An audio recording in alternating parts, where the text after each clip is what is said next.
What's tonight for? If this team get beat, we in the final four.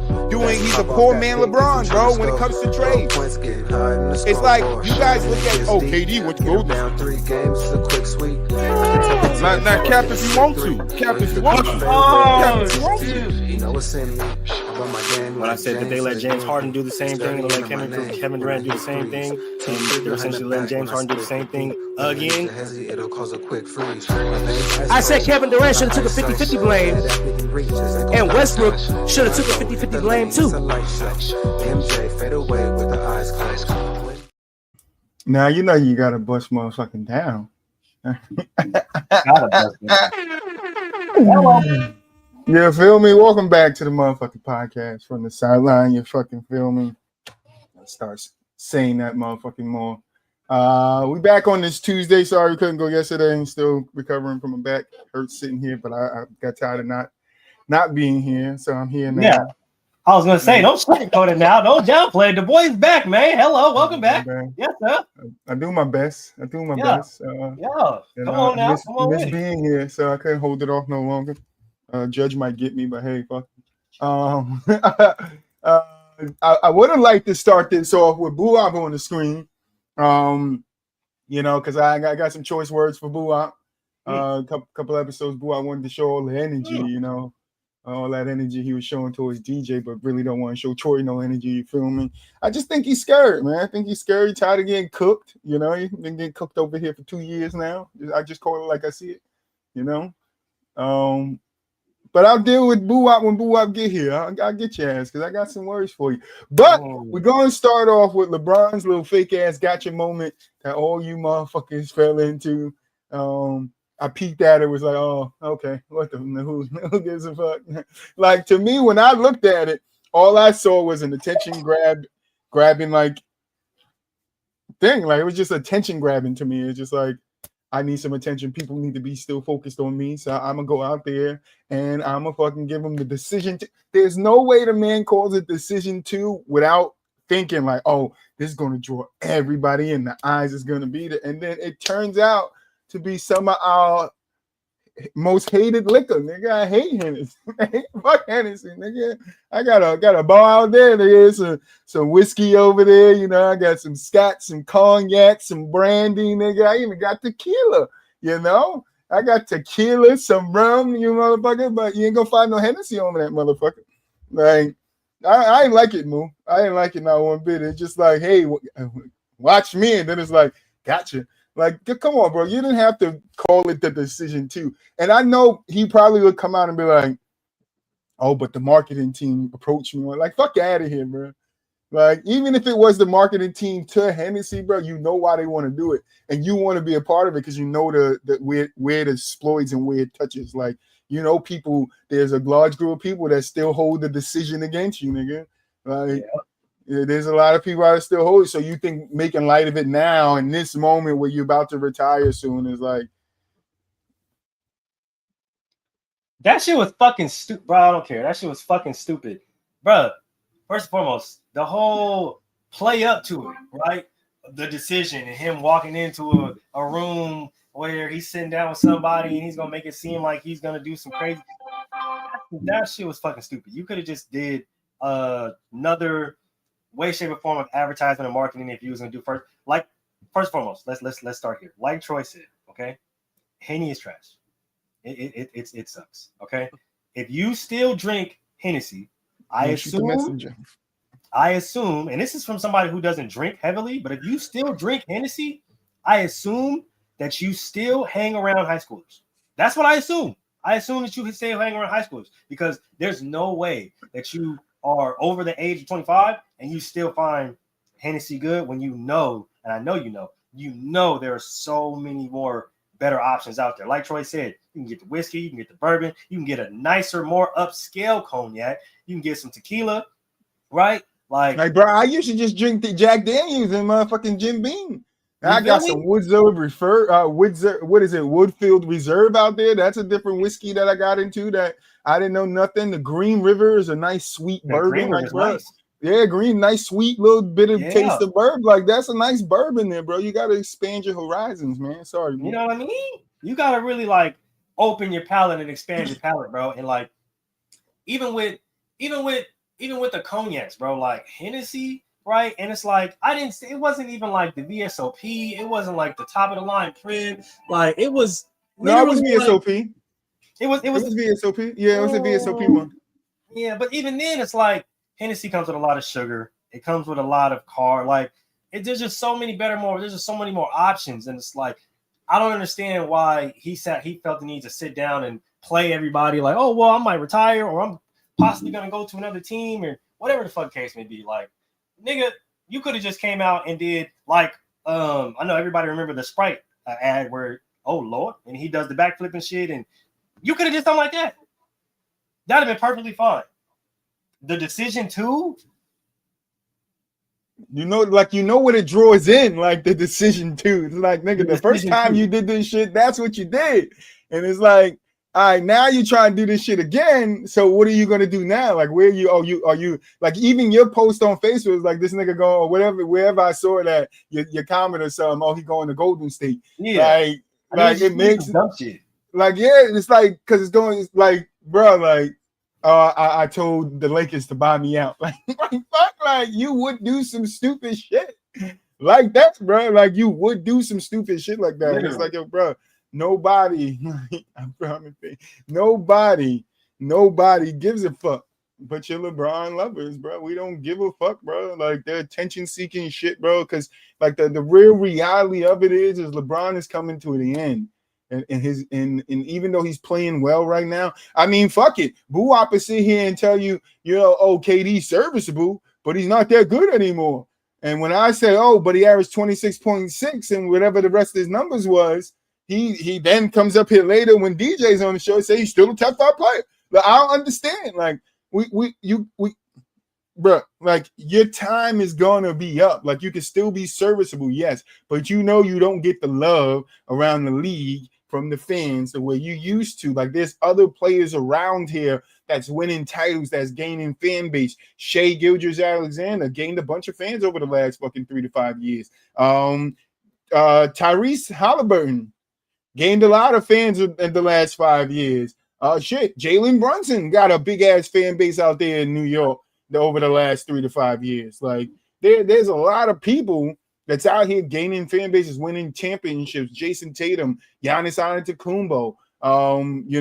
There are people out here that's raising their stock, and as the history of the NBA has shown us, your stock comes down, bro, and you just gotta live with it. And to me, it's just like it's a ploy. That's the word I was looking for earlier. It's a ploy move. It's a ploy for him to stay relevant, to stay in the limelight, to stay in front of something, so people still see him on the screen. Like. And I just don't like that shit, bro. Your time is up. Your time is up. Like when John Cena's song came on, he's like, your time is up. My time is now, nigga. Your time is up. The other guy's time is now. So I like all these ploys to try to keep yourself relevant. Like you could do commercials and all you want. Nobody's saying don't do that. But the ploy of the decision too, you know why you did that shit. Because it's all over the Bleacher Report right now. That's all people talking about right now. Is literally all over Twitter, all over Bleacher Report. The decision too. Oh, LeBron gets everybody with the decision. It's just the Hennessy. It's just the like. There was no fucking point, bro.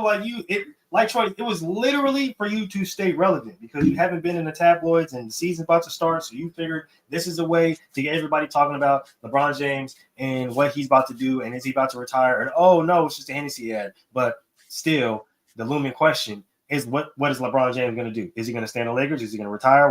What's going to happen with Bronny? Like you trying to lead this proverbial bait out or fish out so motherfuckers can try to bite it just so you can try to like that's weird, bro. Just hoop. Because niggas ain't gonna shut up about you regardless. The longer you play, the more niggas is gonna talk about you, LeBron. But all this poise stuff and all this that's weird. That's weird. When the championships become big, like you just been saying some stupid shit to keep yourself relevant lately, and I kind of don't like it. Like, there's a lane for everybody. Just get in your lane, bro. You're LeBron James. You're one of the greatest players to ever play this game. I don't think you have to stoop to this level to try to prove critics wrong. Like, and that's where I kind of lean with Stephen A. Smith when Stephen A. Smith said, like, bro, if you don't say he the GOAT, he not with you. And it's like, bro, it shouldn't have to be that way.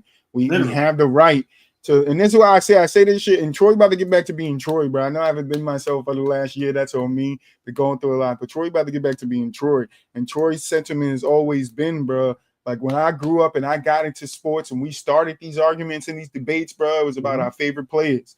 We got away from our favorite players, bro. Everybody's favorite player isn't LeBron. My favorite player back when I got into sports was Paul Pierce. And you could tell all the shit you wanted about Kobe, nigga. I'm gonna talk my shit about Paul Pierce. I don't give a fuck. You feel me? He might not be as good as you guys think he is, but I know his value because I watched him. You feel me? You might value his value in a different light. I don't give a fuck. Back in that time, Paul Pierce, I was standing on 10 toes. You feel me? But the conversation now becomes if you don't like me, or if you don't think I'm the best, or if I'm not your favorite player, then you don't know what you're talking about from the fans, and or you don't know sports. And it's like, no, like we all have a right. Right. We all have a right to what we view and what we see and how we perceive it. And that's why I started from the sideline. It was to have a place for fans to come and talk their shit, because we have voices too. We always see these big podcasts and these big shows and all these big names. Of course, we want the big names to come on. But even when we get to a point where, or if we can get those names on, we still want you guys to come up here, because it's like now we get to have these conversations and get those feelings from you guys. That's why you got to start hitting us up. So we don't got to be sitting up here spewing, the propaganda by ourselves. Literally. And it's crazy, bro, because like you could have went with like, if you're going to do a whole Henny collab, you could have went with like LeBron 19s with the Hennessy collab. Like you could have did something like that. And like Troy was saying, when it comes to getting back to our old selves, and it's like, bro, I remember people used to ask me, right? As a Warrior fan, right? Why don't you like Kobe? Why don't you like this? You're from California. Why don't you like the Lakers? First of all, I grew up in the Bay Area, okay? If you understand anything about the Bay Area, it's 9-8 hours away from LA, okay? So we have our own, it's literally our own world in there. Like we're two different complete worlds, right? But the main question when it came to LeBron, when it came to Kobe, oh, well, why aren't you a fan of them? Why don't you this? Because everybody felt like Troy said, everybody's a fan of LeBron, or not everybody has to be a fan of one player just because everybody likes him, right? Why aren't you a fan? Right? And Troy can attest to this because, like he said, growing up, his favorite player was Paul Pierce. You couldn't tell him shit about Kobe, LeBron, nobody. All right. I'm a Warrior fan. I grew up a Warrior fan. Okay. Before Steph Curry came along, I was a Jason Richardson fan. That was my favorite player. Jason Richardson and Baron Davis. You know what I mean? Steven Jackson. You know what I mean? Monte Ellis. Like, those are my favorite players. Right. So when it came to other players and, oh, well, why aren't you a LeBron fan? Why aren't you? Because them niggas don't play on my team. Them niggas don't play on the team that I support. That's like Troy's. Oh, why don't you like LeBron? Nigga, I'm a Boston Celtics fan. How much sense does that make? People forget that. Like, I'm true to my team, nigga. Their rivals is my rivals. Like, I turn to listen. You feel me? Like, we could turn it off. We could turn the blur off. You can see the motherfucking. Look, that's Jason Tatum dunking on LeBron. Is right back there. It's right back there. Like, that's just what it is. Like, I don't give a fuck. Like, that don't make me biased. It just makes I see it for what it is. I'm gonna stay true to my team while saying the true to my team. And I think I'm still not being here, motherfucker. He likes to try to point out a lot of times that I don't attack Boston, because I'm not gonna attack Boston in the ways that you guys want me to. And I'm saying that to make the point that we're always not gonna be on the same page. I'm not always gonna say something that you like about a player. This just happened on the Gilbert Arenas show or a little while ago when with our nigga McCann. You know, we love McCann over here. The McCann ass motherfucker, when he was saying LeBron's downs, his weaknesses or whatever, what he didn't accomplish or what he fell short in, and what's the nigga next to him? Well, I forget his name. I'm thinking Jim Jackson. It's not Jim. It's not Jim Jackson. Stop, not fucking Kenyon Martin. Thank you. Kenyon Martin. Thank you. Kenyon asked him. With the scruffy voice. Yeah, like Kenyon asked him. He's like, so why do you got to say it? And he told him, because I can. Like, and it's like that he's right, because you can. And it's like, I'm not saying all this to say LeBron can't do his commercial, but calling it the decision too is to draw everybody in and get everybody to talk about him like we are doing right now. And there's nothing wrong about it if you want to talk about LeBron. But as you know, Troy would love not to talk about LeBron. but That has this been a is what staple you on the show guys for a want to long time. hear. So this is why you get my opinion. I don't like the shenanigans. I just think his time is going to be up. And I think, like, even if we look at the guy that he's competing against, Michael Jordan, when Michael Jordan time was up in the NBA, I don't think he forced it. He pivoted. He pivoted into an ownership role, and he stayed relevant that way. You feel me? And now that he's out of being an owner, what does he do again? He pivots, and now he goes into broadcasting. Now he can stay relevant. Now he can get out there and speak his mind. I think you need to find ways in that. Like most of these basketball players, Dwayne Wade, Carmel, they're all going on podcasts. KD even has one. Like that might not be a route for you. You might want to go coaching, but find your route and start pivoting there. I don't think you're setting yourself up. He did that too. He did it with fucking JJ.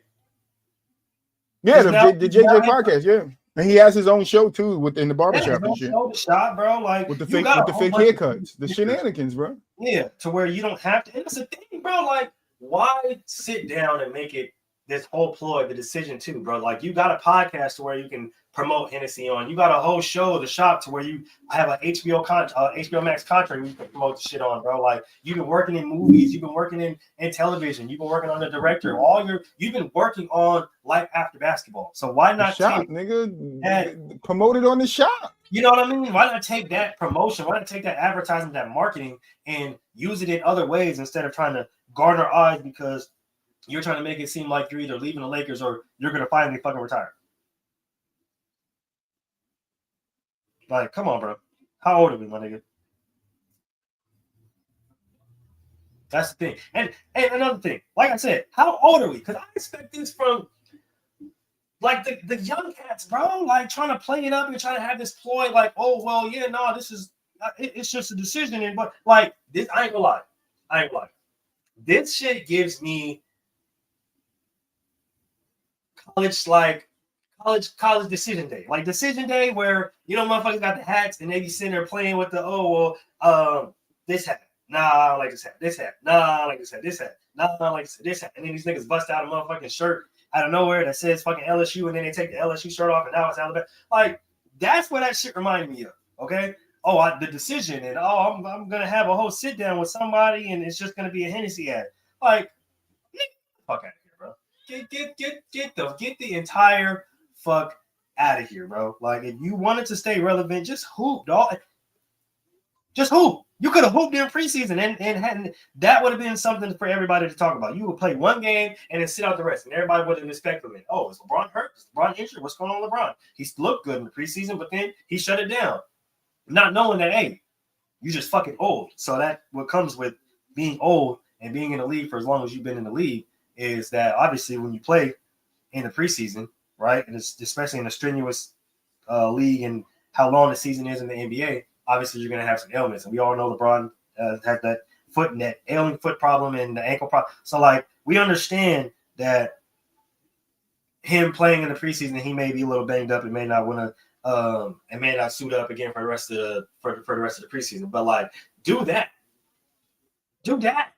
right? Like, make it so, like, motherfuckers is talking about you in a basketball sense, like, not you in a we promoting Hennessy, bro.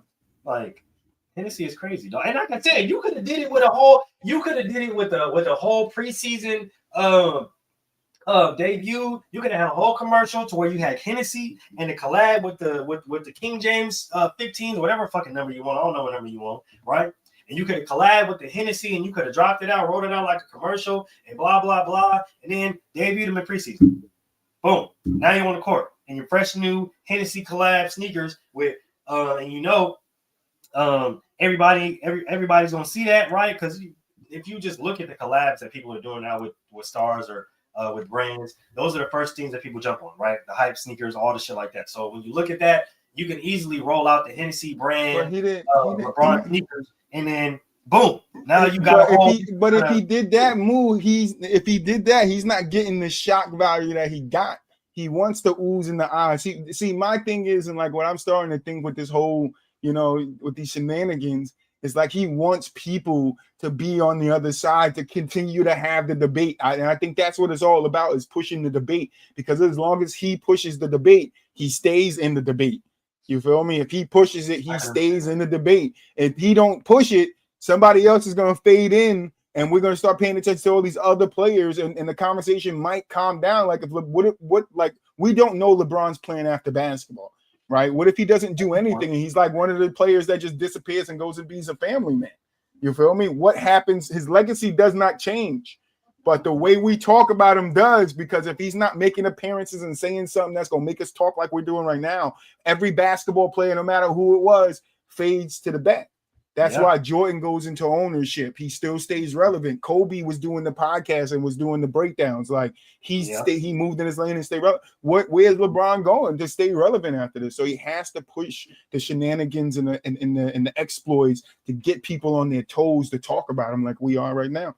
Which, like I said, if you watch the podcast, I don't like talking about it. So. Well, I mean, and I think that's a good point, right? Because, like you said, like everybody kind of had something that they did after the game, right? Like you said, Kobe, he went into the breakdowns, poured a lot into WNBA and women's college basketball, right? At the same time, people came up with schools and shit, right? Like the Jalen Rose came up with a school. You know, LeBron James has a school, obviously, for a few people and stuff like that. But like, as far as what are you setting yourself up as far as the future goes, like after basketball, like a lot of people are speculating, oh, LeBron's gonna be a movie star.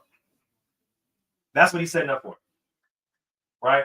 With the whole what was it, Space Jam 2, and then I think I'm not too sure what other fucking movie he's been in. I know he's been in another movie, but like just that, and then him.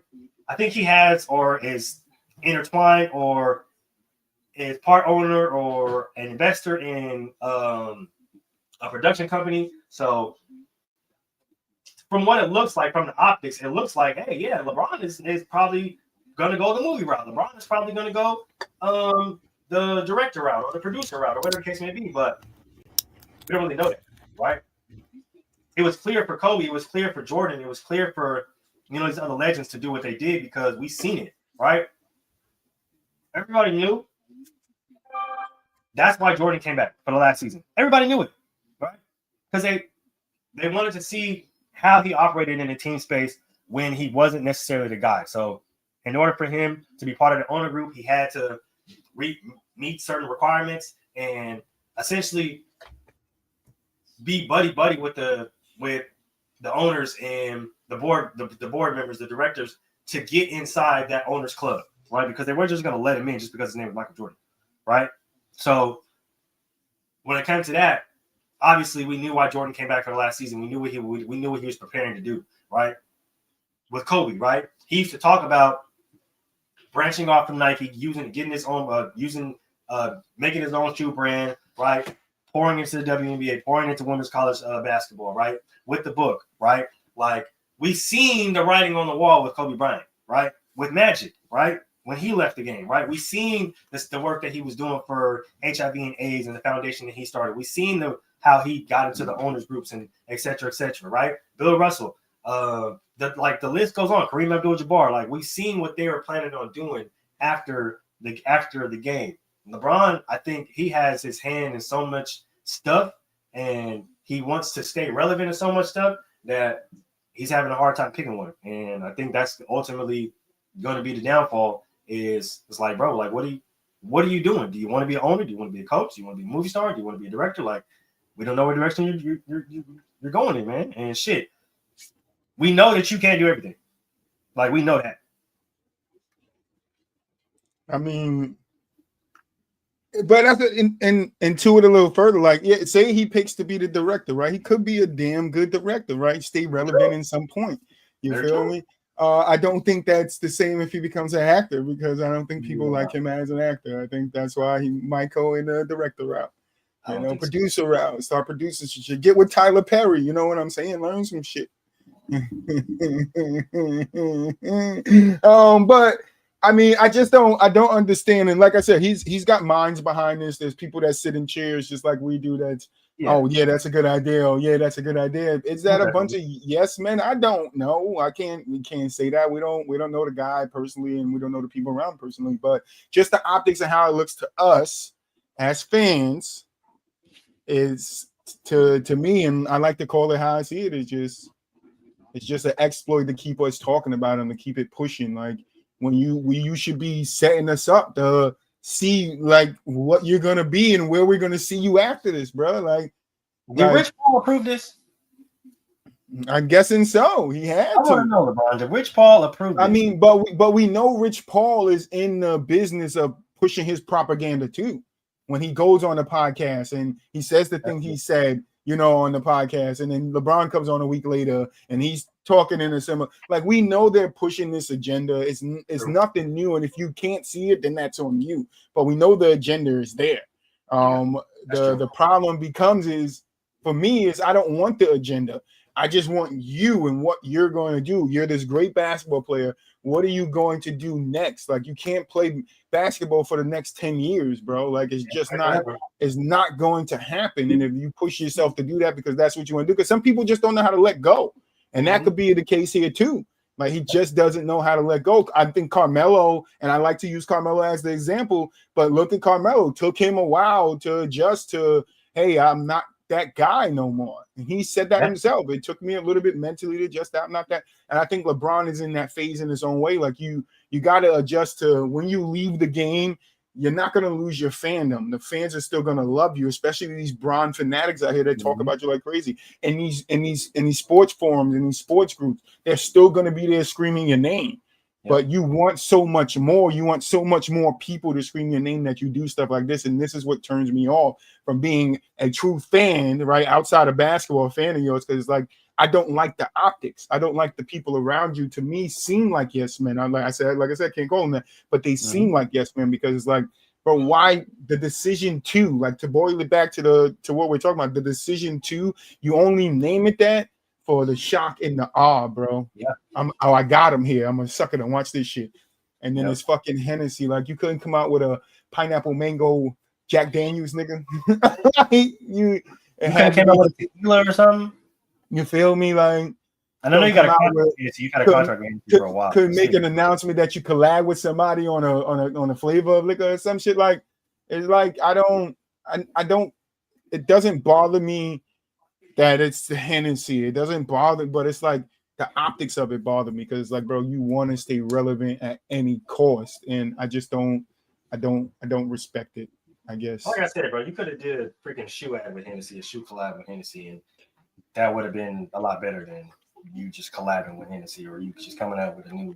Nah, man, fuck that. You could have just said this shit when you was on Casa in that fucking podcast on his stream. True. That too. You could have just said shit and gave Kai a fucking little, +2. Helped his ass out. You cut his hair, didn't you? I don't know if that was true, but you cut his hair, didn't you?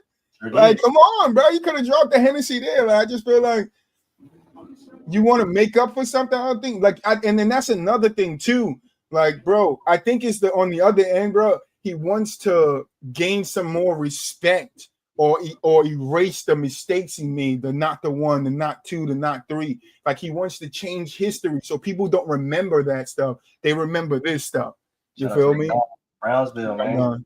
Like people don't remember that stuff. This is what they remember from him. And it's like, nah, bro, I'm not joking around. It's not a hee ha ha moment for me. It's like, all right, that was some sucker shit. Like you tried to pull people in and then you didn't catch me because I don't care that much to be checking everything LeBron doing. Like I seen it on Twitter and scrolled. I was like, you dumbass. It popped up on Facebook because I'm in a lot of fucking sports groups on Facebook. So and, these guys, they love talking about LeBron. So of course. I mean, it's just like for me, it's like that he trying to what's the way they say it? Revise history or some shit.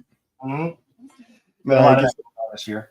Like and I think that's what to the Rich Paul. I think Rich Paul is in the business. Like, yo, we gotta do some shit that's gonna make them forget some shit. And we know people have been done to do that. Like people might have made mistakes in their younger life and then change and become a better person throughout their life. And then they expect some of them, a good handful of them, expect all those good deeds after that one bad one to erase the bad one when it really, in reality, it doesn't. Like when we talk about people's careers here, and that's why I like to talk sports, is because I like to look at it from both ends of it. Like I'm not just talking about Jordan 6. I'm talking about when Jordan failed and how he overcame his failure, because failure matters. Just like we like to down Jason Tatum. Yep. I'm not going to say JT failed because he's came in the league going to the conference finals. Like that's just what it is. You feel me? But did he fail? Yes. That getting the ultimate goal to ring. Yes. Those are his failures. And then how does he get over it? Like that's what we look at in the totality of a basketball person's career. So it's like for me, I want to tell the whole story. And yes, he's great on the basketball court. We cannot take nothing against him. I don't. Anybody that knows Troy, if you don't know me, we got a couple of people in the chat. If you don't know me, I don't rank current players that's actively playing because I like to look at your career at the end of it, totality. The moment you walk away, I want to look at it in its totality and be like, all right, this is where I put him.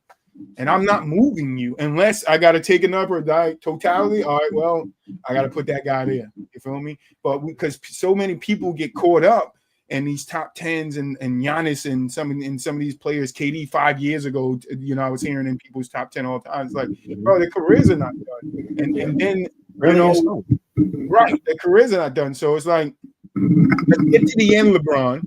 And let's figure out where we're going to see you next. If you want to make movies, I want to see some of your production. We see a lot of good producers out here that come from different backgrounds now that's making some of these good movies. I don't know if you're moving your mic around or not. Yeah, no, I was trying to fix it. You were rumbling and tumbling over there, Moo. But I want to see some. I'm just tired of these shenanigans, man. Like I also heard like something that and I don't know if it's true, but the Lakers, you know, we've talked about a couple of weeks ago, a little while ago. Lakers probably most likely are done with LeBron. I did see something about that he could be moved at the end of the season or towards the middle of the season, end of the season, or they might just let his contract expire and not re-sign him. But I did hear something in the sense that LeBron thought he was going to get a Kobe-like farewell tour out there, and it's like that's the wrong city. Like the proper way. And I said this weeks ago when I asked the question, would you rather him have his farewell tour move in Miami or in Cleveland? And I said Cleveland. Like I think it would mean more in Cleveland if you go and have your farewell tour. Now I know Cleveland got something going on there, right? But you got to be willing to take the sacrifices, right? Make the sacrifice that, bro, you probably not gonna get a lot of playtime. Yeah, because we in contendership right here. We trying to, you know, get over that threshold of the playoffs that we can't get over. You feel me? So you're gonna have to probably take a hit there. And I'm not sure that's what he wants. Maybe he want to go finish out and playing with Curry. You know, them guys be talking. They got plans, but to just be doing stuff like this, bro. Tell me what you're doing next. What you looking for? Where we gonna see LeBron at? We know where to find Kwame Brown. Kwame. We know where to find Kwame. That nigga on the farm. We know where to find Matt Barnes and Stacks, nigga. Them niggas on the couch. You know, Stacks coaching in the big three. You feel me? Like we know where to find these. Where are we gonna find you at, LeBron? Space Jam 6. That's a good question. I still take over Space Jam. Like everybody want a Kobe like farewell tour, but we knew when Kobe was retiring. We knew when he was hanging it up. We knew when he was ready to separate from the game.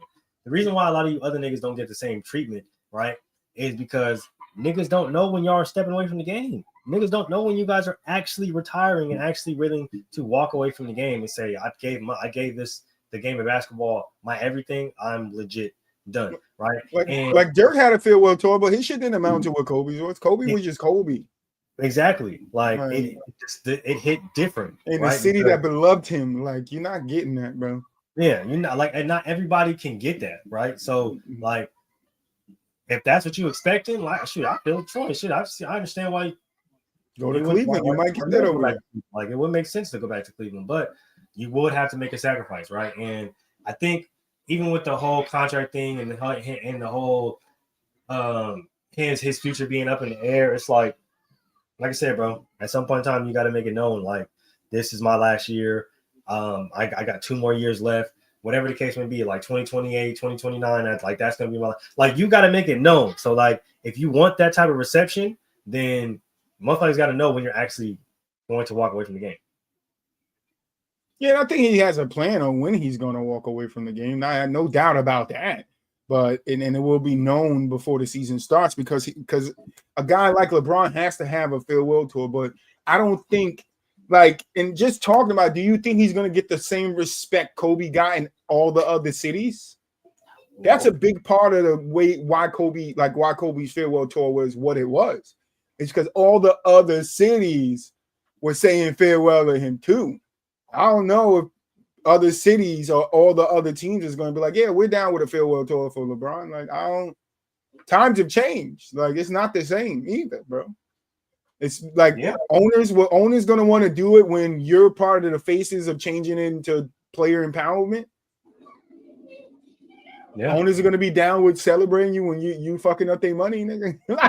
Yeah. And the thing about it is, bro, like a lot of people don't realize is the reason why Kobe got the farewell tour that he got is because of what he gave to the game of basketball. You can't really sit back and look and think about or point out what LeBron has really gave to the game of basketball, right? Like a lot of people, even though Kobe wasn't on your favorite team, even though you may have hated him, you respected him. Like you had to respect the type of player that he was and what he did on a night in, night out basis, right?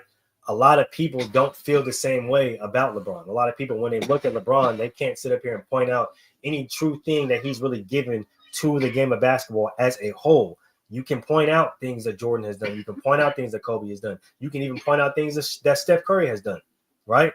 But when you look at LeBron, there are some fans. There are going to be a lot, like Troy said, there's going to be a lot of cities. There's going to be a lot of programs. There's going to be a lot of teams, a lot of owners that are going to sit there and point like, what the fuck? Well, no, we're not paying no tribute to fucking LeBron, bro. What the hell? No, fuck that. A lot of fans going to boo the shit out of him, bro. It's a fair boo tour, nigga. The fuck? A fair boo tour, nigga. And then fucking tour like that, and he might be setting a new precedence, move like fucking fair boo tour. They're gonna boo the shit out. Boston ain't celebrating you as much as LA and Boston is a rival. Boston celebrated Kobe in his fucking farewell tour. Like Boston ain't celebrating you, nigga. We ain't celebrating you. That's why Chris Paul ain't getting no farewell tour, nigga. He fucking Paul Pierce, nigga. like, and I'm Draymond, and I'm telling them like, you ain't getting it, nigga. Like, Chris Paul ain't getting no fucking farewell tour like that. Shit, when James Harden lead the game as good as he is, bro, ain't getting no fucking farewell tour, bro. Houston might be saying bye to that motherfucker, but that's it. Maybe OKC, maybe. Nah, maybe. Huh? Russell Westbrook ain't getting no farewell tour. Look what he done for the game. Look what he done to the game. Look what you're doing to him at the end of his career. This is unheard of. All I gotta say is Raymond was right when he said, "You ain't Kobe. You don't get no farewell tour. You ain't getting no farewell tour, bro. Because that's it. Who else got a farewell tour? Because all the teams have to be on board. That's why when Troy said, nigga, when Kobe went crazy in that last game in his career and he dropped them fucking points, nigga, them niggas let him do it. Nah, they didn't. Argues me on this podcast about Troy still stand on that shit years later. Go watch the film. On it. They can go watch the film. They let him because it was his last game. Let him go out with the bang, nigga. Can you imagine if all five people on Kobe his last game? Just don't stick nobody else. I want all five of you from the start of the possession to stick this nigga full court. Just let him keep throwing it down and other people's going. Like, come on, bro. Come on. Like, them niggas ain't gonna let LeBron, hey, go to the rack. Nigga, score 50 points your last game. Top Kobe, get 81. They ain't doing that shit. Kobe ain't getting LeBron ain't getting no chance to do that. Kobe's just a special talent. As much as people love, Paul Pierce, Truth, he didn't get that shit. You feel me? Don't even think Jordan got a farewell tour. I don't think so either. Like, because that was a different time too. Mm-hmm. So it's like, but Kareem, Magic, I don't think any of them did. Those guys pivoted. Those guys knew what they wanted to do. Even Sam Bowie had a plan after basketball. We know where Sam Bowie's at. Facts. We know where Sam Bowie's at. That's facts. You feel me? We know where he at. We need to know where you at. Where you gonna be at, bro? Because you ain't gonna be in basketball. What are you gonna be? Sponsor man for fucking? See, he could take the Shaq route too and just sponsor everything. Like, I'm making commercials for everything. There ain't gonna be a commercial for another thing that my face ain't on. Every commercial out there, I'm taking it. They don't even gotta offer it to me. I'm taking it. Nigga gonna be on women's commercials, every commercial, baby commercial, wearing diapers. Nigga gonna be on everything. That could be a route too, LeBron. Like fucking shot right can girl commercials. He's bringing them back. Like bringing them back. Like yeah. I don't know. I just don't, to round it back. I just don't like this, like the optics of it. And listen, I'm not a PR person. You know, one day we might need a PR person. I don't. That's their job. Don't do this. Don't do this. Don't do this. Don't do this. Don't be putting shit like the band's breaking up, and then then it's just us breaking down the rock band fucking stuff. Like, don't be. And then it's just us announcing from the sideline collaboration with fucking tequila. Like, nah, we don't do this. The group is breaking up, and then we come out. We got to collab with fucking somebody. Like, nobody. We would never do that shit. Like, that's just stupid, bro. It's shocking odds. Like, I need them to talk about me. Talk about me right now. Right now. But moving on. Somebody else to be talked about. Somebody else that somebody over here that's not on this episode today thinks is a top 10 player. Giannis Antetokounmpo is back in some trade rumors. The Knicks and the Heat conversations are picking up. We're coming to find out that the Knicks attempted to acquire Giannis in the off seasons, and they had the Knicks and the Bucks were discussing potential trades about Giannis for multiple weeks in August, but the Knicks did not make a strong enough offer to continue the talks. Also hearing that the Heat is in the mix of eyeing Giannis, and they can offer a package without Bam, which I don't know if that's going to be enough to get Giannis up out of there. And then it also is one more report from Windhorse, or however you say his name, I apologize, that Giannis said that he will only play for the Knicks. But that nigga don't have a no trade clause, so. That's okay, so that's where I want to. I don't understand this shit. And this girl, look, I don't want to go back to the Bron, but see, when you see what you do, y'all niggas out here just demanding it, but I'm not going nowhere unless I'm going to the Knicks. Like, and I don't think that's good for business. Like, ultimately, it's not good for business. Yeah, I'm all for players. Do your thing, get your money, but at some point, and I've said this multiple times on this podcast, at some point, niggas got to start finishing their contracts, bro. We didn't live in a time where stars axed out of their contracts. We didn't grow up in a time of basketball when superstars axed out of their contracts, bro. I don't think it should be exploited the way it is today. Like, I don't think it should be exploited the way it is today. Like, a superstar signing a 5-year supermax, but then 2 years later he gets to axe out of it. Like, make this shit make sense to me. That's that NBA PA for you. Make this shit make sense to me. Like, you only qualified to get the Supermax by playing here. And then you're gonna tell me a year or two after you signing the Supermax of playing here, now you want out. Nigga, your opportunity was to get out before you signed the contract. And that's why I can understand why, some of you guys up here would say, but some people just don't want to win championships. Some people just want to make money. But that's more of the reason to keep these guys obligated to their contract.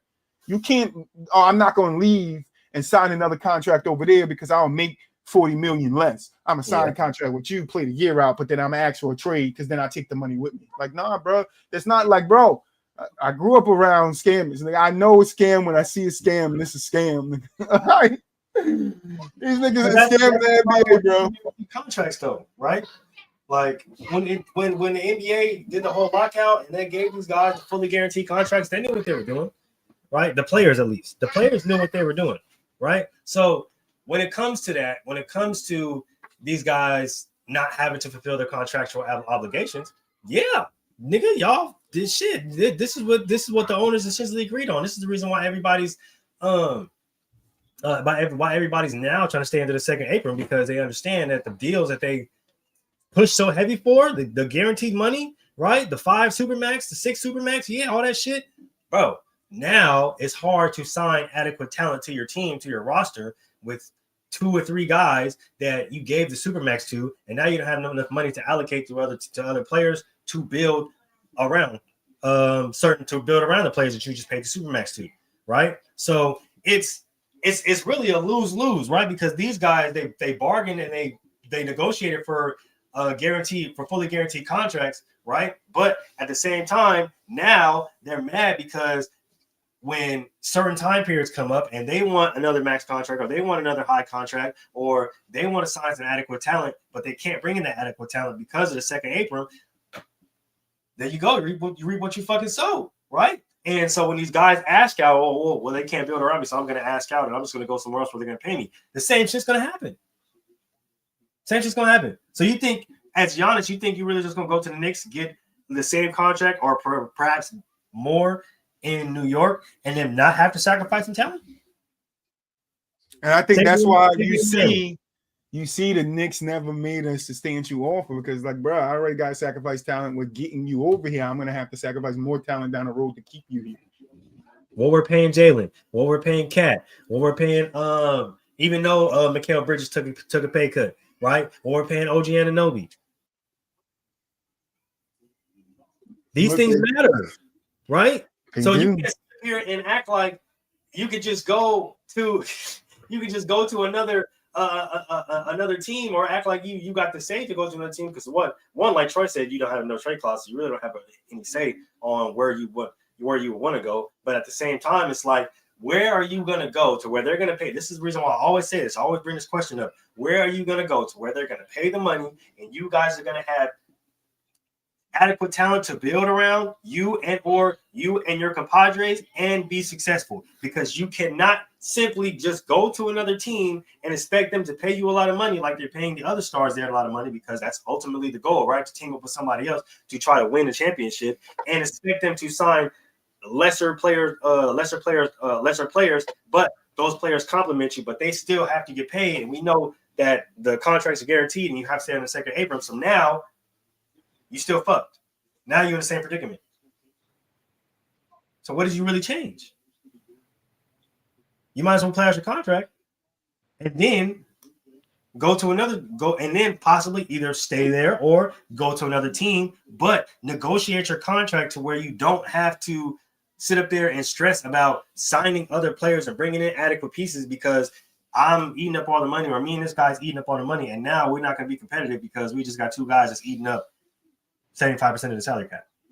But like they said before, you know, people don't care about winning these players, man. They just want their money, right, boo up? What the fuck is you talking about, man? I mean, that's what we talking about. That's I'm it right there. Nowhere near ready. What we talking about though? We live, nigga. Clearly. Oh shit. We talking about Giannis saying that he wants to well, the word coming out that Giannis might want to be traded and that he might only want to be traded to the Knicks. And my point was that he didn't have a trade clause, really can't say where he goes, but these players should stop signing contracts that they don't want to fulfill. And that's always been my point. So, and then you heard what Moody said. So. I guess. I mean, situations change, bro. I mean, don't care. You might sign a contract thinking, you know, pastures are going to be better, I guess, you know. That Milwaukee situation is kind of a real sticky one if you're a superstar. You done brought them a ring. That's not to say they not trying, but the window is closing if you Giannis. But this is my problem, right? Did we not hear these conversations of Giannis might have to leave the Bucks and not know and be there 2-3 years ago? These murmurs was out there already. And when did he sign his contract? About 4 years ago, 3 years ago? Yeah. Around that time. So if you know, right? If you know that, hey, there's gonna come a point of time when me as a superstar gonna be in a sticky situation like this one, I then gotta set my contract up that works for me. And my point before you got here was, I grew up around a lot of people that did scams, bro. I could tell a scam when I see a scam, my nigga. And this is a scam because what happens is if I play here and I earn the Supermax here, right? But I don't want to be here. And I lose $40 to $60 million if I just outright go to another team off my Supermax. I can sign a max there, but a Supermax here. What do you think I'm going to do as a player? I'm going to sign the Supermax and then be like a year from now, yo, I went out. But guess what? I get to take my Supermax with me. So either which way, I'm getting my Supermax money and going where I potentially want to go, because most of these players are now demanding the place they want to go. That's why I'm saying, like, it becomes a problem. You sign a contract, you finish a contract. Like, and I'm not saying nobody has ever axed out their contract as a superstar, but we have not seen this much movement from superstars signing Supermax deals and then axing out of those Supermax deals to be sent to another team midway through the Supermax. Did James Harden not get traded in the middle of a Supermax? Did he not just sign his Supermax with the Houston Rockets? Situation. He didn't get traded in the middle of a Supermax. He got traded at the end of his first one. It was like 2 years left on the deal. And what did he sign? A 4 or 5? More than likely a 5-year with the player options. Or he did a extension or some shit. I don't know necessarily. I do think it was like 2 years left on that contract, though, if I'm not mistaken. Because he got that bread. Him and Steph both got that bread around the same time. I think Harden got paid first, then Steph got paid, like making Steph the highest player in the league or some shit like that.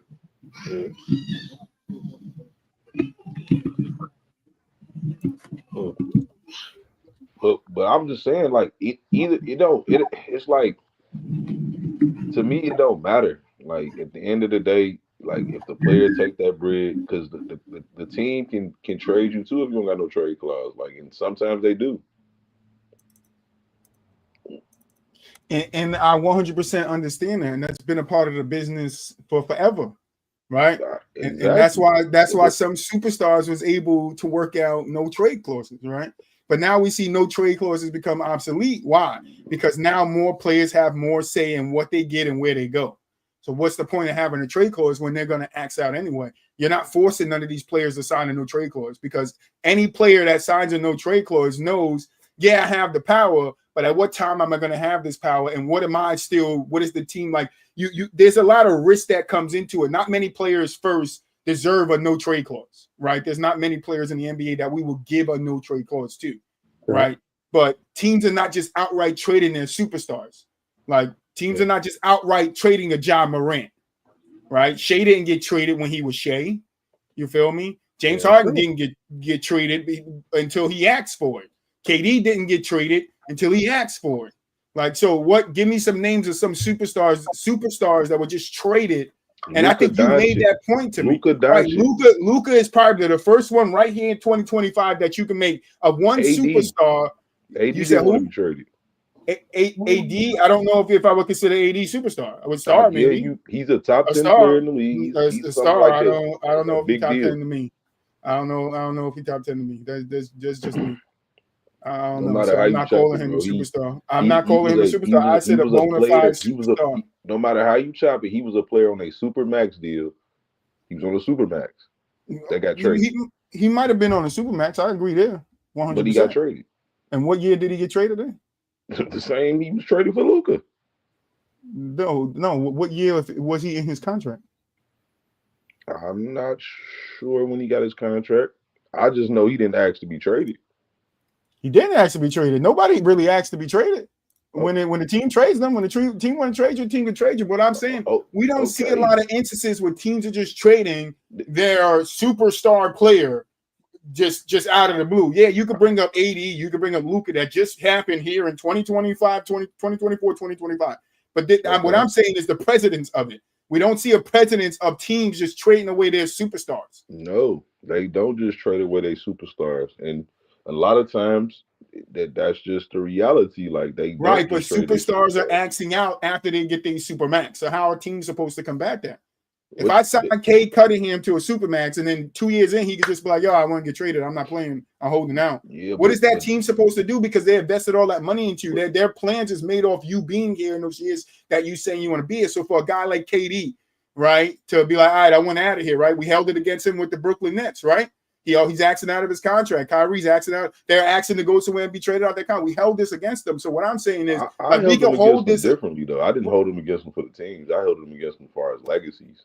Right, but the player that they are, the superstar that they're supposed to be, right, or the stars that they're supposed to be. Yeah. But we don't see an instance in the same time that we're talking about right now. We don't see an instance of players just trading away their superstar players at the same rate superstars are asking them to be traded out of their supermax deals. When I feel like you signed it a couple of years before. You could have just went somewhere else, took less money, but they don't want to take less money. This is all I'm left to believe. They don't want to take less money, so I'll take the supermax, play a year or two, axe out, go to where I want to go, because most likely I'm going to have enough respect here to where teams are going to try to give me that respect and that love and trade me to where I want to go. But what players are you talking about in particular? Like Giannis, he gave Milwaukee 11 still under contract. Years.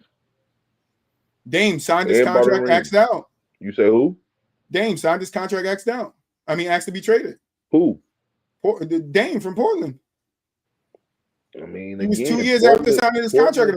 If I'm not correct, if I'm not mistaken, I mean, like no, I don't think Dame had like 2 years on that deal. That's why when he went to Milwaukee and then when he went back to Portland, like he's getting a new deal. Yeah, he's getting an extension. He was like in the middle of that deal, but at the same time, the franchise, it was a mutual agreement. That wasn't just Dame. There wasn't no fucking mutual agreement. Huh? There wasn't no mutual agreement. It was a mutual agreement. There wasn't no fucking mutual agreement. That's why they didn't just trade him anywhere. That he didn't want to go to the Bucks, and he made that claim. It don't matter though. Like it don't matter if he did not want to go there or not. It wasn't his first destination though. Oh Jesus. It was not his first destination. He wanted to go to Miami. He made that known. But at the same time, when he went to Milwaukee, he literally recently came out and said he did not want to be there. So I don't understand where we're getting. That was his show. He literally recently came out in the offseason and said he did not want to go there. What does that matter if it was still mutual between him and the owners? Mutual how? If I'm telling you I don't want to go there. If I'm telling you I don't want to go there, but you're going to tell me it's mutual, it's not fucking mutual. They had to send him somewhere. Right, but that doesn't make it mutual. He had to understand that if it was bad beef between him and Portland, why would they bring him back? No, I never said there was bad beef. Don't twist my words. I never said there was bad beef. But don't tell me that. Don't tell. No, it was not. It does not make it mutual. Could there have been some respect there? 100%. But it does not make it mutual. Dame had to settle because he did not get to go to where he wanted to go. You literally just said that. He literally said in the offseason, I did not want to go there. He had to settle for that because that was the best offer Portland was going to get. So Dame being Dame, instead of leaving the team asked out and not saying, I don't give a fuck about it. Dame got his money. He can't have it all the way how he wants it. I'm not saying Dame, but I'm not saying it's on Dame, and what I'm saying is I'm just raising the awareness that there's too many events and too many situations where superstars and stars are signing maxes and supermax deals and then axing out of them 2 years down the road. And that's not, in my opinion, that's a fact. The situation changes from finish your contract. When I originally signed the contract, I should have the right finish your contract. But who has done that? And in what situation where people were losing on a team could they have just left and we would have been like, all right, yeah, he got out of there because the team was bad. Like if Jordan left the Bulls when they stunk, nigga, and went somewhere else, we would not be sitting here today being like, yeah, but Jordan left because it was bad. Yeah, but if he left as a free agent, we wouldn't care. What situations changed? What situations changed? You said what? If situations change, what situation would change that would be that drastic to where somebody would ask out in the middle of their contract? If I don't have a number 2 option, or shit like that. Like if I don't have no help, like that will make me think about. I have to pay you the fucking supermax. Where I'm supposed to get the money from? Nigga? You said what? Just paid you a supermax. Where am I supposed to get the money from? I Now all those listen. teams got the same stack money. We all not on the same playing field when it comes to money. We all not on the same playing field. So we can't sit here and look at it like, oh, they're on the same playing field. They could just offer you money and then also go get and then you have also been on the same destination too. Who wants to go play in Portland as a number 2? No fucking body. That's why they kept Dame and fucking who was it? CJ McCollum. CJ McCollum. Nobody wanted to go there. LeBron said the same thing, bro. Nobody wanted to come to Cleveland. Did he not say that? So it's about the environment too. It's not just on the players. I'm not saying it's all on play, but what I'm saying is it's too much of a recurrence of players signing their supermax deals, getting their money, when they could have left years before and put themselves in a better situation with a better team, maybe won some championships, right? But took the money instead and then axed out later so they could then be like, I kept all the money because the money go with me. And that's why I said, nigga, you ax out your contract, and I said this before in the podcast, they should nullify the money. You want out? Okay, I'll let you out. Your contract's null and void. You got to go sign a new one with someone else. Because it's like, why am I going to be? I gave you the supermax. You wouldn't be able to get that money without me. Without me, the team being here and doing what you did here. You can't get the supermax. You can't be here for 2 years, jump to another team for 2 years, and then jump for another team for 2 years, and then be qualified for a supermax. Like, you have to be on a team for a certain amount of time, putting up a certain amount of numbers, getting a certain amount of accolades. You feel me? That's why somebody was mad when the coach didn't put him in to let him score a couple more points because they was going to get a bonus of $100,000 or some shit like that, $1 million or some shit. Like, this shit happens all the time. So I understand what you're saying, boy. Players got to have a choice 100%. Their choice is in where they sign their contracts, bro. And like I said, sign a player-friendly contract. You don't gotta sign a 4 or 5 fucking years, 6 year fucking supermax because you want the money. That's all it is you wanting the money. There's no other way you could spin it, nigga. You want the money. My back hurt, but you want the fucking money, bro. Like you. And the way I see it is, if you wanted to win, then you would take some way, shape, or form of a sacrifice to do that, right? And if situations change, meaning that there's not a solid number 2, obviously that means that the team believes in the number 2 that's there, or they're looking to develop a number 2 that's already there, or if the situations change that drastically to where number 1 feels like if I don't have a solid number 2, I have to ask out, then again, there are certain sacrifices that you may have to take in order to get a number 2. And money is one of them, nigga. You gotta be able to pay him. And I can't just make you happy. I gotta make him happy too to want to fucking come here. But it's like it's not even just the money, bro. Like we got to think about it like how the narrative was when KD came to the Warriors, right? And it's Clay gonna lose shots, and how there's only one ball. How can they score? How can everybody score? Like when you have players of that stature and they go to a different team, or they go to another team, or they have their own team for their proverbial time that they do. If they do go to another team, or if another 2 or for number 2 is added, you have to worry about playing time. You have to worry about floor minutes. You have to worry about shot selection, and et cetera, because all of that matters, bro. Like locker room, how the locker room feels, locker room vibes, right? Not just the money. Like the money just doesn't have to make sense. Everything about it has to make sense, because you can have 2 players and he's got more shots than me. It can be, like I said, like a KD situation, not just on the Warriors, but on OKC when he's going at Dion Waiters, like, bro, like kick me the rock. That's my last shot, and you know that, right? But you may have players on other teams that think like, nah, nigga, like you got to fall in line here. We got a system to where if the ball's in this person's hands and for this amount of time, like he's in the system, we're pulling it, right? We're not kicking it, we're not swinging it. So like a lot of this shit has to make sense when it comes to a star player being on not just his own team or his own respective team, but going to another team and trying to join another person. So again, it's like it comes to what are you planning on sacrifice to win, and what do you really want out of it? Do you want the money, or do you want to win? Who, what situations like that though? Like other than like a Kevin Durant going to a Warriors team that's already established, already won the ring, got a culture there. It most of the time, if a superstar is going to another team, that team needs him. So most of the time, you're gonna rebuild around that superstar, and ain't no wait your turn. No, I'm here to save the day. I'm a superstar. That's what I'm doing. Like that's the reality. So I'm saying, like, if you're a Giannis, you've been in Milwaukee, you done brought the ring there. At the bare minimum, they should be trying to like get the best deal they can for him because he's still one of the best players in the world. He clearly don't want to be there no more. I don't care. Don't care. Yeah, but even then, As an owner, I don't care. He signed the super max. Nigga, he So don't what? get it He without don't me. care. That's You talking right. about you And his don't care, ass he will be don't stuck here. And his ass will be stuck here because if I don't have to trade him, he could sit on the side and I'll do what Philly did and find his ass so he don't make no money. That's what I'm saying. Like, we want to take, I don't mind players having power, but we're not going to take all the power out of ownership and say, well, find the best deal because he doesn't want to. I don't give a fuck. That's how it was when we grew up. Players didn't want to be in places. Them owners would tell them, I don't give a fuck, nigga. If I don't want you here, is the point that when you're not here. He signed the contract. He signed the contract. He signed the contract. You signed it. Yeah, I'm pretty okay. Yeah, I'm okay. Like Giannis is the first player to ever. I'm not saying Giannis. I'm not. I said as a whole. My argument has been at a whole. Superstars are acting out of their contracts way too frequently. I didn't say Giannis. Giannis is just the conversation. The topic of it. It was a norm. It was a normal practice back then, though. Like the contracts were 7-8 years back then.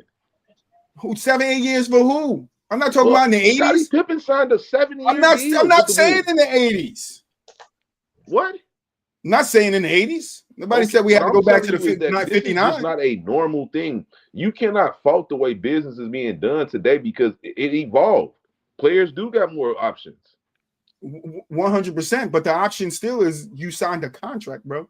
And I love how the point is not valid because it's, bro, if you could have the foresight to see, hey, things are only going to last here for this much longer. I'm probably not going to be here that much longer. Then sign a fucking player-friendly contract that's a contract that's friendly to you so you can get out in this time. When you see that they wasn't moving Chris Middleton to get you a better second option. And the year after that, when nothing really changed, and now this year they signed Bobby Portis back. Nigga, you seen that shit coming.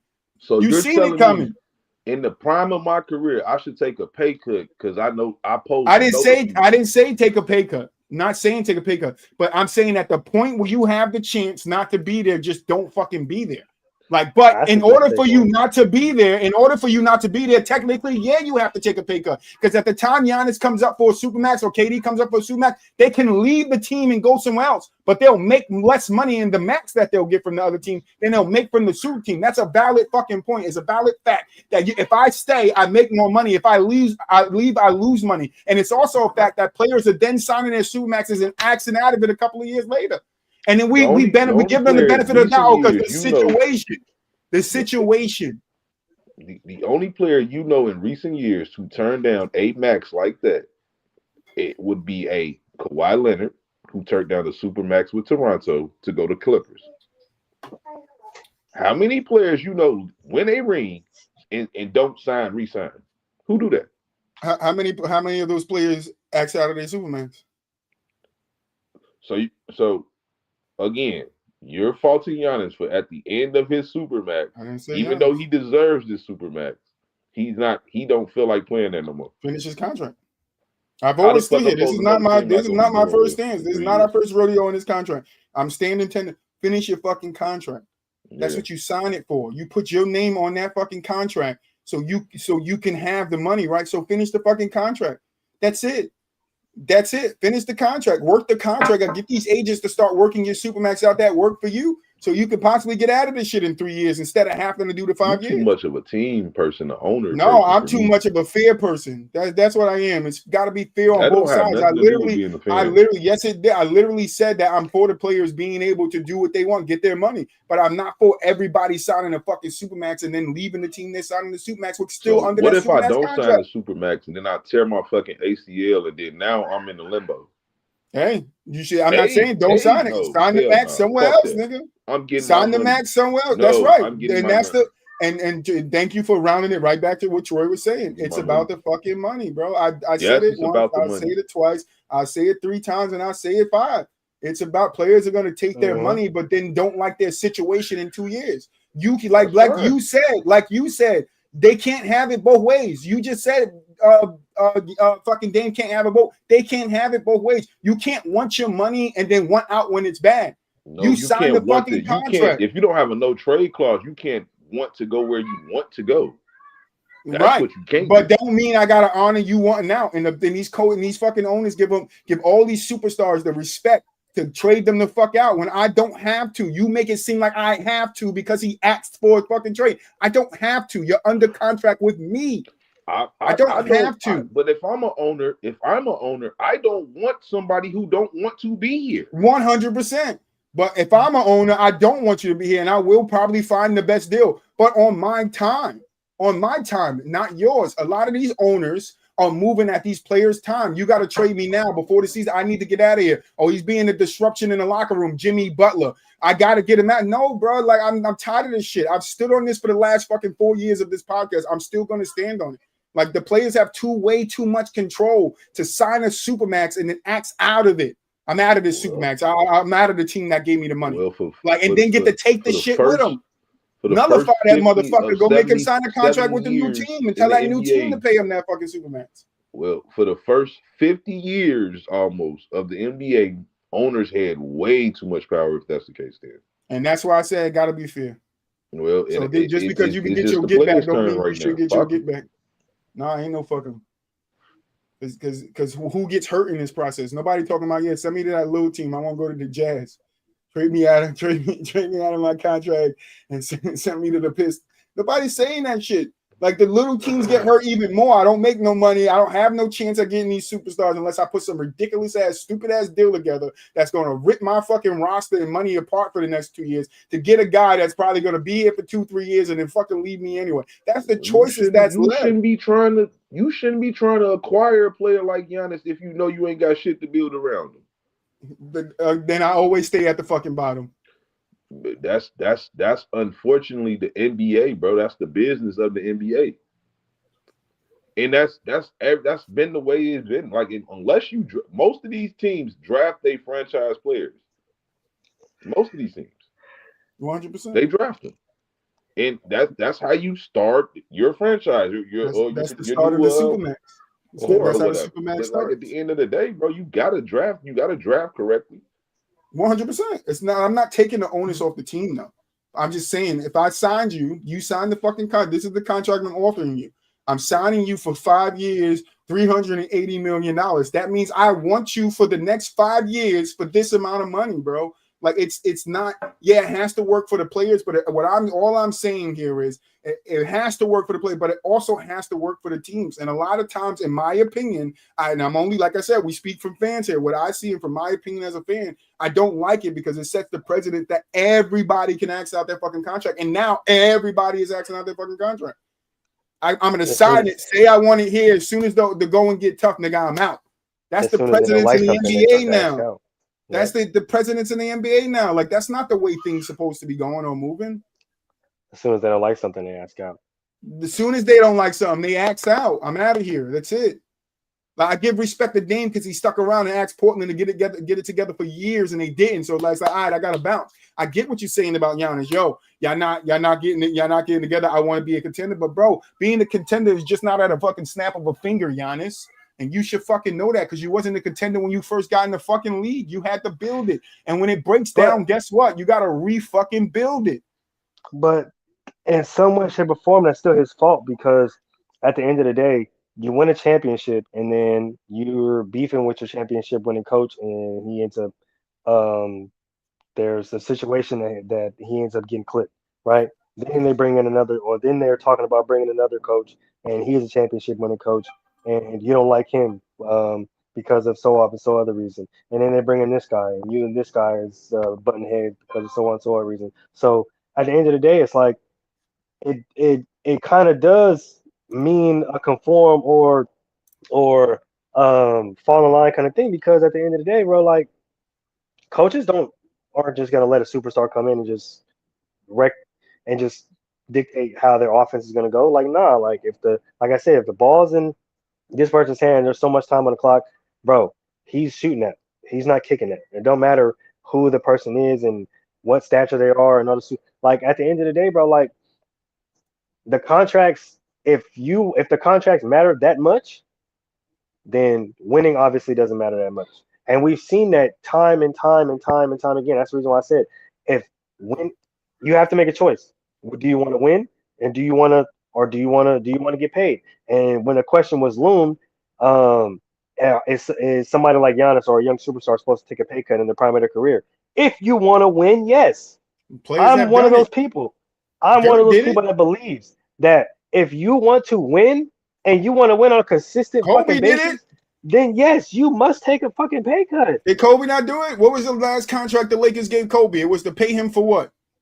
Not for what he was doing, for what he Before what he had done for did. the team, the sacrifice he made for the team. So we get people like Buap up here, and then he think, oh, we're not supposed to make no sacrifices on our ends. We the players, we're supposed to get everything. No, get the fuck out of here, bro. No, It's got to be you fair on are. both ends, bro. I get it. Especially if you want to win. Situations change, but with every up, there's a down. With every down, it comes back up, bro. I get it. Nobody wants to go through a rebuild. Poor Pierce had to go through fucking figuring out. He didn't just get into a team. No, he came into a suck fucking team. Like, watch the fucking Boston's documentary. They'll show you that every turn before Boston won championships, they sucked.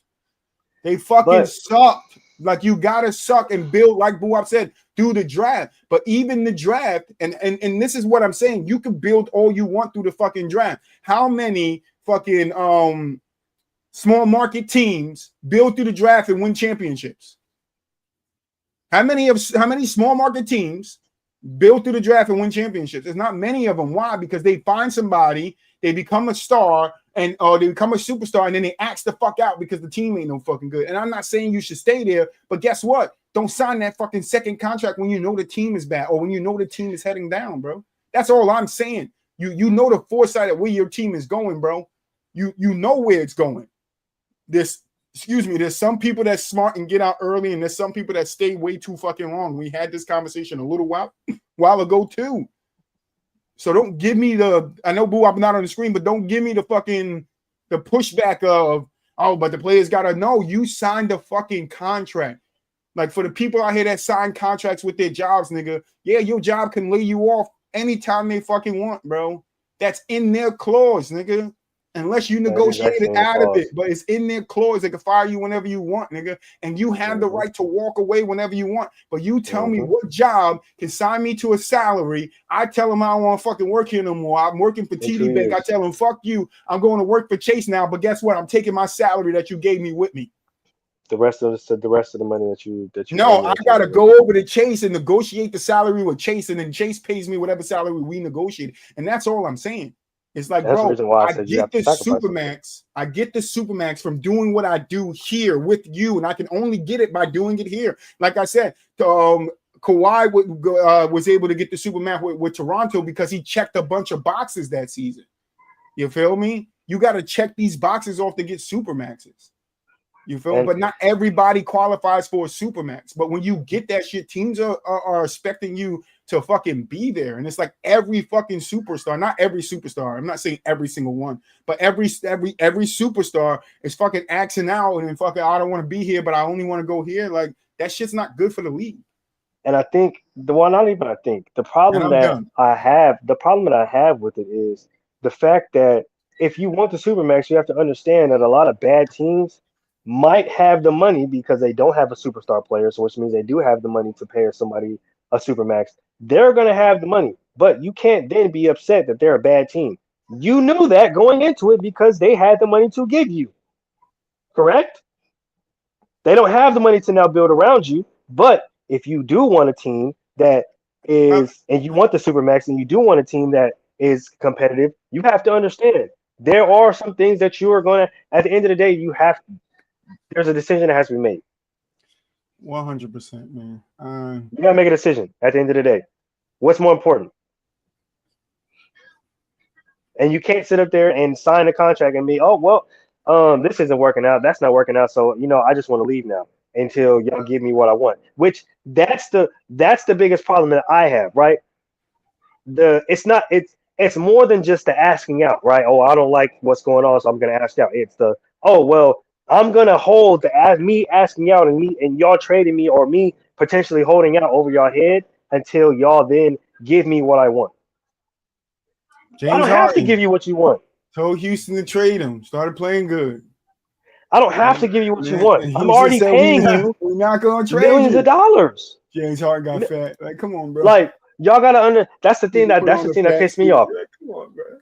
As an owner, as a franchise, we're already paying you 200, 350 some odd fucking dollars. Now you feel like you can sit up here and demand shit after I'm already paying you millions of fucking dollars. Now you want to sit up here and throw a hasty fit because, oh, well, I didn't get this contract on time. And like Troy said, oh, I'm asking out or I'm asking for a new renegotiation of my contract or a contract extension. And I still got 2 years left of my deal. And it's like, It's oh, to no, you're not secure going to the give it to me. money. I'm gonna leave or I'm gonna hold out. And it's like, what? Most of y'all hold over for language, not even money, language, incentives. So don't sit up here and tell me that you want to win championships and you're doing anything to win the championship. That's a lie. You're doing anything for a bag though, as we see. And then we got a lot of fans like Boo out that's all right with it. And then they want to ask us why basketball the way basketball is because we all right with it. We all right with it. Well, Like, because you got players that care more about winning, care about more about money in their brand than winning and I get it. The championships ain't gonna give you a good living, but that money would. But we have seen players that have got that strive to win their championships and also got their money, bro. Like Dirk took a pay cut, like late in his career. He took a pay cut. And I hate first two things I hate. Number one, I hate the whole I don't want to sit through a rebuild because at some point in time you're gonna have to sit through a fucking rebuild. Whether you do it through the draft, whether you do it through free agency, you're gonna have to sit through some way, shape, or form of a fucking rebuild. So that rebuild or dumbass something. That dumbass statement is that shit's ignorant as hell. But you said something, right? And that something that really dawned on me, bro. Like when you have players like that and they do shit like this, right? It really puts into perspective what exactly, and this is the reason why I said a lot of teams now, a lot of players now, or not a lot of players, but a lot of GMs now, a lot of people in the front office now, they are starting to draft or starting to sign based off their job, not based off of what can we win or how competitive we may look in the future, right? But based off their job. Is this signing going to keep me? Is this signing going to keep me feeding my champ or feeding my family? And the whole championships doesn't pay my bills. Yes, the fuck it does. We're not gonna sit up here and act like y'all don't get bonuses for winning the chip. Brand deals. A lot of you irrelevant motherfuckers who people don't even talk about sponsorships. Like y'all get extra chicken, bro. Like y'all just be so money hungry that you want more money on top of the money that you're already getting. When you win a championship, I know that you get extra money. I know that all the stuff is What did Carlos Miller say to fucking Nick Young on that fucking college show they on? And then I don't know if you watch it, but it's a clip when they was talking about the homelessness, and Carlos Miller said, "Nah, it's the government, it's the niggas that's making the millions and billions of dollars that could change this shit within an instant." And Nick Young was like, "But how could you say that?" He said, "Nigga, you made millions in the NBA. You bought one homeless nigga a house? No, nigga. No, nigga. It's not how it works. We're not in the form of betterment. We're in the form of ourselves." And I just don't like the selfishness. Just and the Boab said, in the better part of the first 50 years, it was all on the ownership because they was building the fucking NBA up. It was their money that was pushing it and driving it to keep it going. These fucking basketball players didn't fucking put no money into it. Like the owners is the ones that fucking is the backbone of the NBA. Their money goes into it, and then it's the fans. We make them money, but the money we make them is what goes into the NBA. Like nigga, you know how many floors? Like look at the Garden. The Garden was so broken down. The old Boston Stadium so broken down. The floors they were playing on fucked up. Like where do you think they got the money to build that shit? Yeah, from their fans. But guess what they did? They put it into the NBA because having the new stadium draws what? More money. More money, more fans. It's why everybody now wants a new stadium, because if I get a new stadium, I upgrade the stadium, I put new technologies, I could just put stuff in it that finds way for people to spend more money here while they're in my stadium to make me more money so that I could then put it back into my business. Yeah, I'm making money on the side, but it's going back into my business to continue growing. Every owner of the NBA team, that's a business. It's a business. It's not one big business. It's little small businesses inside of one business. The brand is the NBA. The businesses are the fucking basketball teams. And yes, it should work for both sides. So I hate that Buak tries to twist the words Oh, well, so what are you saying? Don't seem like you're for the team. No, I'm for equal rights, equal fight, nigga. They both should be able to fight fair. And just because it wasn't fair in the first 50 years, because the owners was breaking their backs trying to make this shit work, like, doesn't mean that now it's like, oh, the players, and yeah, the players was breaking their backs too, making sure the product was the product. We don't have one without the other. But at the same time, what works for one has to work for the other here. We can't be like, I want my Supermax just for me to axe out 2 years later because I want to go somewhere else. Now, I'm not saying every superstar acts out 2 years later. Sometimes it's 3 years later. But the murmurs start early. The murmurs of them being unhappy, pay attention, go back. Go back and look. Just do Troy a favor and go back and look. Look at every superstar that has left in their Supermax. The murmurs started a year or two before they left. Whether they was coming up on an extension, had 2 years left on their deal, they're still in that fucking contract. I don't care. Excuse me. I've always been a sole believer that if you sign a contract, finish your contract, bro.